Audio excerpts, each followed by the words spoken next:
Actualidad Radio. La información nunca sonó tan bien. En Cuba, figuras como Pedro Corso y por estos días José Daniel Ferrer han sido testigos, y en el caso de José Daniel, víctimas de esta maquinaria represiva que también son símbolos de resistencia en el caso de José Daniel. Por eso queríamos conversar con ambos. Entiendo que José Daniel está en este momento no solamente en su casa, sino que está en el techo de su casa porque es el único espacio donde puede conseguir señal para conversar con nosotros, y le agradecemos mucho que no solamente que esté dispuesto, sino que lo hayamos logrado. José Daniel, ¿cómo está? Bienvenido, buenas noches. Bueno, de salud bastante bien. Gracias por invitarme al programa. Sí, estamos en la parte más alta de la casa para buscar señal desde otra parte de la ciudad, ya que estamos bajo apagón, cosa que es constante. Y nada, luchando con las graves situaciones que tenemos en nuestro país en materia de derechos humanos y en cuanto a la situación crítica que se vive en todos los aspectos de la vida diaria. En Cuba solo funciona la represión, el hambre y la miseria que impone precisamente el régimen, que reprime y persigue a todos los cubanos que tratan o tratamos de solucionar la grave crisis creada por el castrocomunismo. Desde aquí nos enteramos todo lo que va pasando de acuerdo a lo que podemos, ¿no? Lo que ustedes publican. Entiendo este fin de semana publicó usted un llamado por esta emergencia humanitaria que está ocurriendo en Cuba. ¿Qué debemos saber que no haya dicho todavía o que haya ocurrido en los últimos días que desde aquí no conozcamos?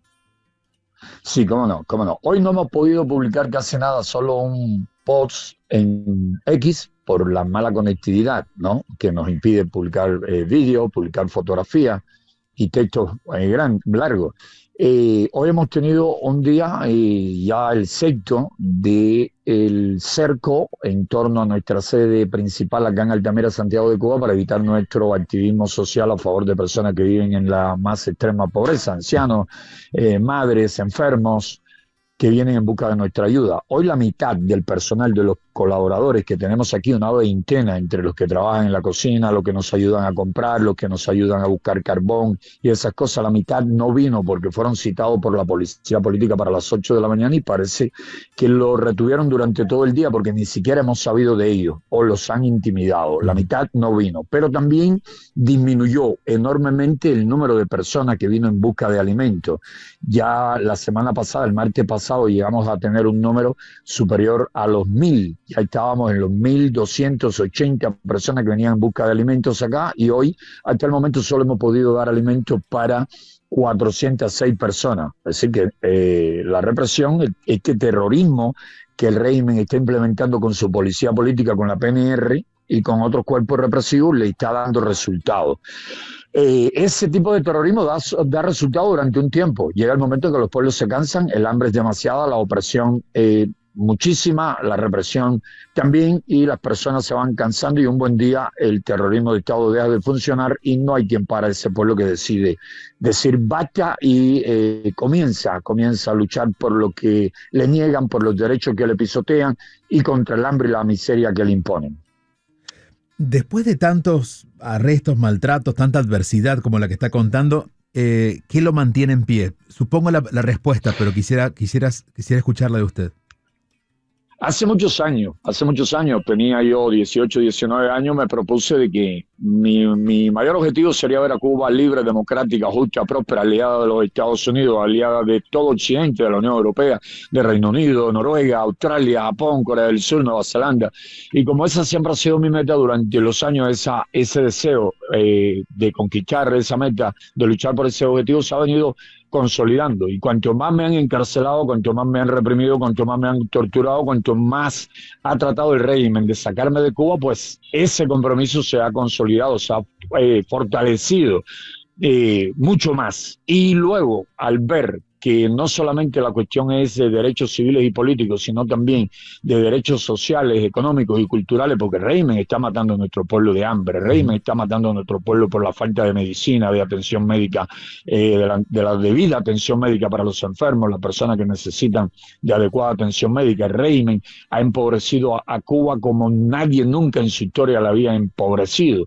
Y eso, ya hace que no solamente existe el compromiso político de luchar por la libertad y la democracia y el respeto a los derechos humanos, sino el compromiso social, humanitario, de trabajar, de hacer todos los esfuerzos posibles para darle comida al hambriento, para curar al enfermo y para abrirle nuestras puertas y darle ayuda a todo el que venga por ella, a todo el que lo necesite. José Daniel, entiendo que muchas personas en referencia a Cuba pierden la esperanza por la acumulación de sucesos constantes de tantos años y porque no ven una luz al final del túnel, una luz que usted parece ver y para el que la apuesta constantemente. ¿Dónde consigue esa esperanza? ¿Qué es lo que usted ve que los demás no están viendo? Bueno, si analizamos la historia, hemos visto casos, por ejemplo, como el soviético, que sufrieron a Stalin, que sufrieron primero a Lenin, sufrieron la checa o KGB, terminó llamándose KGB, sí, primero se llamó la checa, Pedro Corso debe acordarse más de las siglas luego que tú y de todos los crímenes que cometieron hasta que se llamó KGB. Y luego Nikita Khrushchev, Leonid Brezhnev, aquellos que murieron uno tras otro, Chernenko, no recuerdo el otro cómo se llamaba ahora, luego Gorbachev, y cayó, el régimen cayó. Es decir, no hay por qué desanimarse, no hay por qué pensar que porque llevan ya más de 66 años en el poder, porque han destruido a Cuba, no va a terminar ese régimen oprobioso, ese régimen criminal, infame, va a acabar, cada vez está más cerca de su final. Y sí, han disfrutado de ciertas ventajas, han logrado que salga de Cuba la juventud, muchos opositores, muchos disidentes, muchas personas inconformes, han ido vaciando la isla hoy tiene menos de 3 millones de habitantes de lo que tenía hace 4 o 5 años atrás, han encarcelado, han matado, han torturado con la intención de paralizar a los cubanos que desean cambio, que desean libertad, que desean reconstruir a nuestra patria, hacerla próspera, hacer de Cuba una nación con todo y para el bien de todos, pero precisamente todo ese daño acumulado que han venido produciendo es el que los acerca a su final. Cuanto más daño hagan, más cerca van a estar de su final. Y estamos seguros de que vamos a liberar a Cuba, vamos a reconstruir a Cuba y vamos a hacer de Cuba la nación próspera y feliz que todos deseamos tener, que todos queremos que sea. Quienes están escuchando es José Daniel Ferrer, preso político cubano, activista cubano con esta pasión con la que nos transmite a todos. Pero quiero incluir en la conversación a quien ha estado gentilmente escuchándonos y queríamos privilegiar a José Daniel por la comunicación, que es nuestro querido Pedro Corso, periodista, escritor, conferencista, director del Instituto de la Memoria Histórica Cubana contra el Totalitarismo. Pedro, ¿estás por allí? ¿Cómo estás? Buenas noches. Julio, buenas noches. Antes que todo, gracias por esta invitación, pero también le quiero enviar un fuerte abrazo a ese héroe de Cuba, a ese cubano que ha entregado una buena parte de su gestión de vida a la causa de la libertad de nuestro país. Comparto con él esa esperanza. No sé cuándo va a ocurrir, pero estoy seguro de que va a ocurrir, que la voluntad del pueblo cubano y la voluntad de los hombres libres y mujeres de la isla se va a imponer a la dictadura. Comparto esa confianza en el futuro que tiene José Daniel Ferrer, porque mientras que haya hombres como él y mujeres como la Garrido, esa gran cantidad de jóvenes que se encuentran en prisión, no tenemos derecho a dudar de que al final la verdad y la justicia van a triunfar. José Daniel. Sí, como no, un abrazo fortísimo para Pedro, y te estaba pidiendo ayuda para recordar aquella sigla, después de la checa era NKVD, hasta después que fue... NKVD fue sí, la que siguió a la checa que dirigió Certensky. Exacto, el polaco aquel criminal, Félix Helsinki. Sí, señor. Sí, un fortísimo abrazo, Pedro. Es un placer siempre poderte saludar y si me permite la emisora, quiero contarle algo rapidísimo. Adelante, claro. Quiero contarle algo rapidísimo que me acordaron cuando estaba oyendo el comercial antes de que entrásemos ya en la entrevista. Se estaba hablando de la testosterona y cuando algún guardia en Malverde se quejaba, me contaba con mucho miedo, un carcelero, ¿no? Que también quiere que Cuba cambie, y me decían en secreto, asustado por miedo a la cámara y a los micrófonos que decían ellos que habían en torno a donde yo estaba para que nadie me hablase, para que nadie se me acercase. Y cuando me hablaban del hambre, la pobreza, la miseria, yo les decía, pero ven acá, ¿por qué no lucha? ¿Por qué no rompe con las cadenas que tienes impuestas sobre ti, sobre las mordazas que te imponen? Y me decían, no, es que me meten preso a mí también, como están ustedes, y mira lo que ustedes están pasando. Y yo le decía un poco que en tono jocoso, le decía, voy a donarle testosterona a todos ustedes a ver si hacen lo que deben. Me acordé ahora con el comercial. Le digo, voy a hacerle una donación de testosterona masiva aquí al penal y a un montón de hombres en este sitio. José Daniel, ¿cómo se le explicaría a un joven cubano, tanto allá que está actualmente en Cuba o que ha decidido no estar en Cuba, pero que no ha pasado por la represión, como ha pasado por el hambre, ha pasado por las desgracias sin llegar a esa mayor desgracia que es la represión, que deben luchar por la libertad? ¿Cómo inspirarlos a que lo hagan? Bueno, es que nuestra historia está llena de ejemplos. Vamos, si partimos desde aquellos remotos tiempos, hace más de 500 años, cuando dicen que ocurrió y nos cuenta así la historia, que Atuey prefirió morir en la hoguera antes que someterse a los españoles. Si seguimos más acá, pasando por la rebelión aquella de los tabaqueros o los mismos criollos que enfrentaron la ocupación de La Habana por los ingleses, llegamos a los mambises, pasamos por Varela, Saco, Caballero, llegamos ya a Céspedes, a Gramonte, los que se levantaron con Céspedes allá en la zona de Manzanillo, de Yara, y luego los Maceos, Martí. Es decir, cuando revisamos toda nuestra historia, los jóvenes, incluso los jóvenes que lucharon en tiempos de la República por mayores espacios, por mayor libertad, por mayor bienestar para el pueblo cubano, e incluso aquellos que se alzaron contra el régimen de Batista creyeron que de verdad se iba a hacer una revolución democrática para traerle o devolverle a Cuba la Constitución del 40 y las leyes y los espacios democráticos que teníamos ya hasta que Batista dio el golpe de Estado. Si revisamos toda nuestra historia, la conclusión a la que llegamos es que si nos comportamos, si imitamos a los próceres de nuestra independencia, a los cubanos que han dado lo mejor de sí por construir una Cuba libre, democrática, justa, próspera, si miramos con dignidad, con honor, con decoro, con coraje, con valor al opresor, nos vamos a dar cuenta que el opresor es extremadamente cobarde y que lo que hace fuerte al opresor es el miedo con que actuamos. En la medida que un hombre, un joven, una mujer, un cubano mira de frente al opresor y le dice de manera clara y precisa, no te tengo miedo, entonces se invierte en los papeles y es el opresor, es el represor, es la tiranía quien empieza a tenerle miedo a ese cubano digno que no se deja intimidar. No sé dónde cabe la palabra perdón, si es la palabra adecuada, pero me da la sensación al menos de que su voluntad está mucho más en luchar por la libertad de Cuba que en contra de quienes lo han reprimido. ¿Es así? Sí, por supuesto. Si vamos a ver las cosas con mentalidad de ojo por ojo, diente por diente, pues como han dicho ya varios a través de la historia, lo que vamos a ir a terminar con una nación de ciegos y desdentados. Obvio que la justicia debe imponerse y que los que han cometido graves crímenes deben responder por ellos ante tribunales imparciales, independientes, que en Cuba no existen hace muchos años.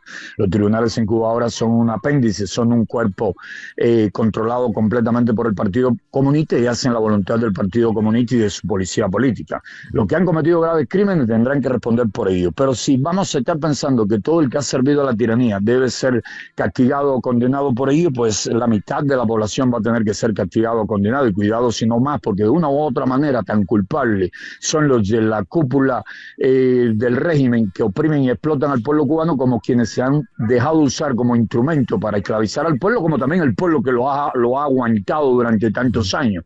Todos tenemos culpa, porque el que va a votar a la farsa electoral esa que organiza el régimen es culpable de lo que pasa en Cuba. El que va a las reuniones que el régimen convoca, el que va a los desfiles que el régimen convoca, ya sea para mantener su trabajito donde recibe un salario miserable. Si vamos a la raíz del problema del asunto, aquí todos tenemos de una u otra manera culpa de que esto haya sucedido y de que esto continúe sucediendo. Por lo tanto, mirar con una perspectiva saludable, con una visión de amor, de inclusión, de reconciliación, pero con firmeza, con coraje, con valor. No es de implorar que respeten nuestros espacios, nuestros derechos, es de exigir, de conquistar, como decía Antonio Maceo, nuestros derechos, conquistarlo con coraje, con firmeza, con valor.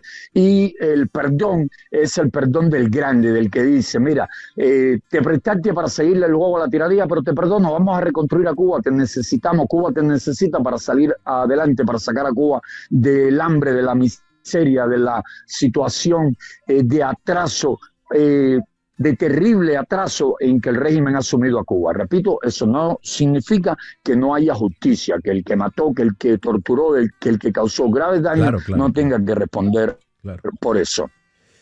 José Daniel, le agradecemos este rato que nos ha dedicado, siempre es inspirador escucharlo. Ojalá pudiéramos hacer algo en favor de lo que usted hace de mayor dimensión. Lo único de momento que podemos hacer es tenerlo y con su propia voz inspirar a quienes están entusiasmados en encontrar este camino hacia la libertad de Cuba, puedan también usar su voz para pensarlo, al menos dentro de lo que podemos hacer desde aquí, que además será una plataforma para difundir su mensaje. Le agradecemos mucho. Cuando nos dan voz, nos ayudan mucho. Y nosotros encantados de poder escucharlo. Le deseamos mucha salud. Gracias. Y un abrazo a su familia también. Otro fuerte para ustedes, para los oyentes y para Pedro. Un fortísimo abrazo. Gracias, Pedro. José Daniel Ferrer. Pedro, danos, para quienes no estén tan familiarizados con la historia y con la potencia de su trabajo de José Daniel Ferrer, es increíble escucharlo. Háblanos un poquito de él. Bueno, este es un hombre que realmente ha demostrado que los mambises en Cuba no han desaparecido. En Cuba hay una reserva moral muy grande, a pesar de que estamos padeciendo un régimen totalitario de 66 años. Dolorosamente y para vergüenza de nosotros los cubanos, casi un siglo. Es algo de lo que yo, Bediones, siempre estoy avergonzado. Primero, que Castro haya muerto en la cama, una vergüenza para los cubanos. Y segundo, que su dictadura haya permanecido durante tanto tiempo. José Daniel es un hombre que se involucró en la lucha por la libertad y los derechos humanos desde muy joven, como él le expresó. Participó ampliamente en las labores del famoso Proyecto Varela, que dirigió Osvaldo Payá Sardiña en el Movimiento Cristiano Liberación.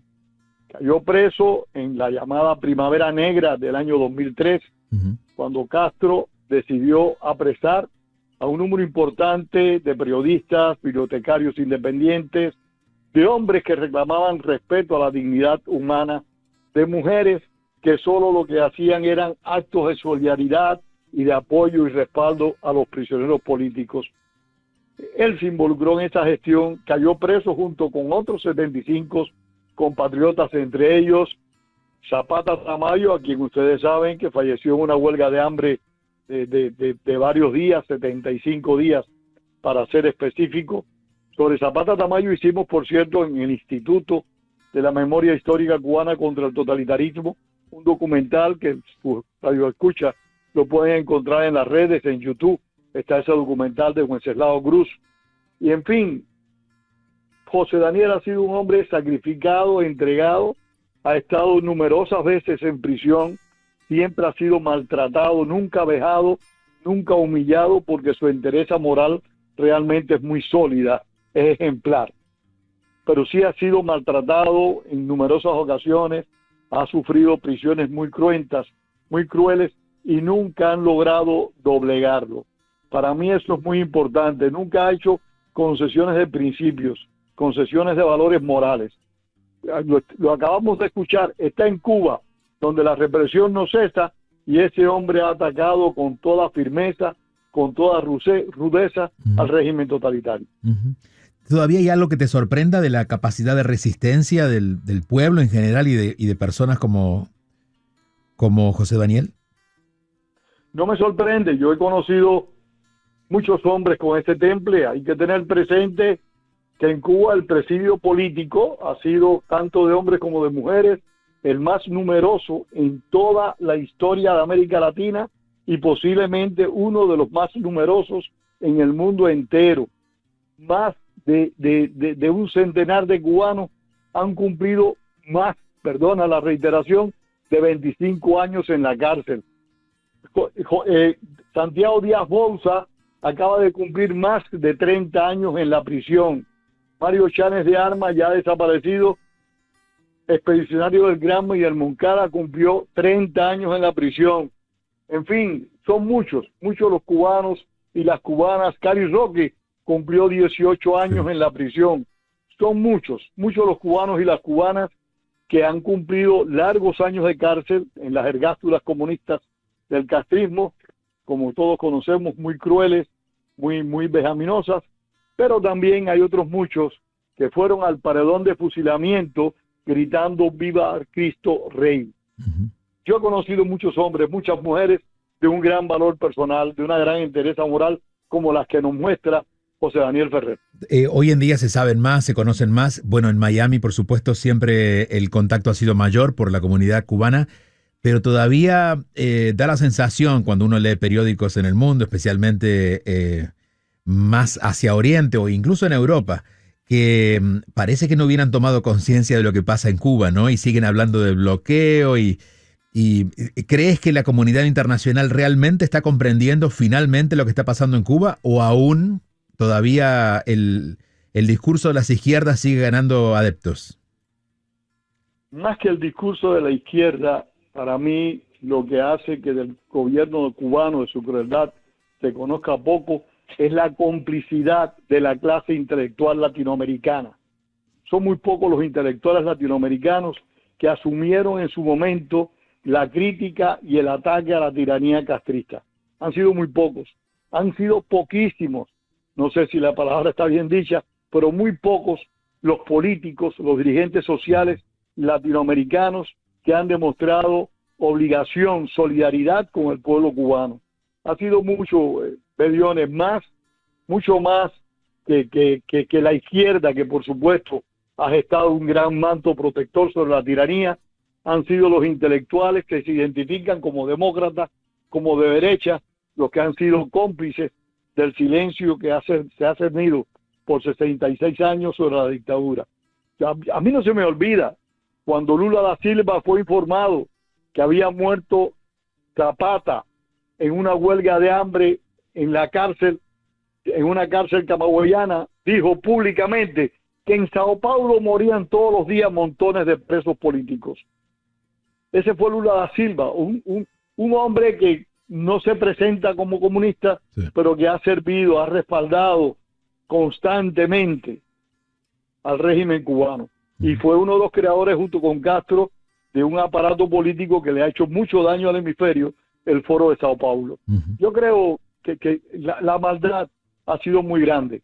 Los crímenes cometidos en contra del pueblo cubano no provienen solo de la dictadura, provienen de los muchos cómplices, claro, que ha tenido esa dictadura dentro de Cuba y fuera de Cuba. Yo insisto en que los principales culpables de que la dictadura esté en el poder somos los cubanos. Después, la complicidad de muchos gobiernos de América Latina que han guardado silencio, invitaban a Fidel Castro a sus actividades, sabiendo que en Cuba había prisión, que en Cuba había paredón, que había un pueblo que luchaba por su libertad, pero así no se lo reconocía. ¿Eso por ideología? ¿Por qué tipo de conveniencia? Porque, digo, si Cuba fuera una potencia financiera, uno entiende que, bueno, lo mejor es para no quedarse sin recursos. ¿Pero qué buscaban? ¿Por qué lo hacían? Habrán casos, no los rechazo por ideología. De que los hay.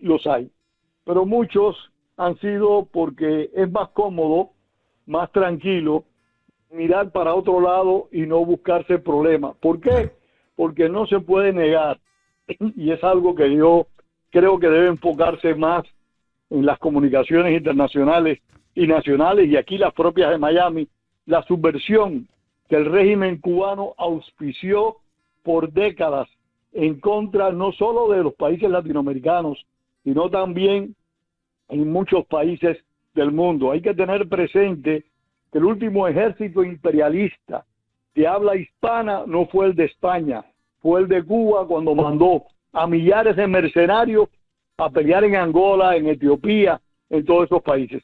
Hay que tener eso presente, no debemos olvidarlo y debemos insistir en decirlo hasta el infinito para que a ver si la gente, si los que tienen capacidad de formar opinión, como es el caso suyo y otros muchos, pues logran promover estas informaciones que están bien demostradas, pero muy bien demostradas, Bediones. No, a esta altura ya no quedan dudas, solamente el que no quiere ver, ¿no?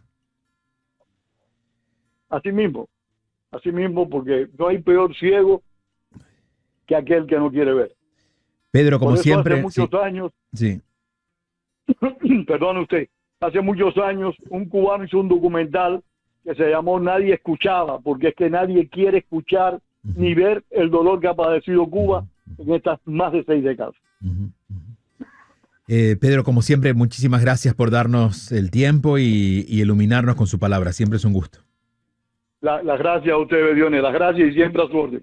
Muchas gracias. Pedro Corso, periodista, escritor, conferencista, director del Instituto de la Memoria Histórica Cubana contra el Totalitarismo, acompañándonos en esta intención de darle otra vez la palabra desde Cuba a José Daniel Ferrer, el preso político, activista y secretario general y fundador de la Unión Patriótica de Cuba, y yo diría un gran patriota cubano, no de los que quedan en la historia o que tienen referencia porque han participado de la historia cubana, sino con absoluto presente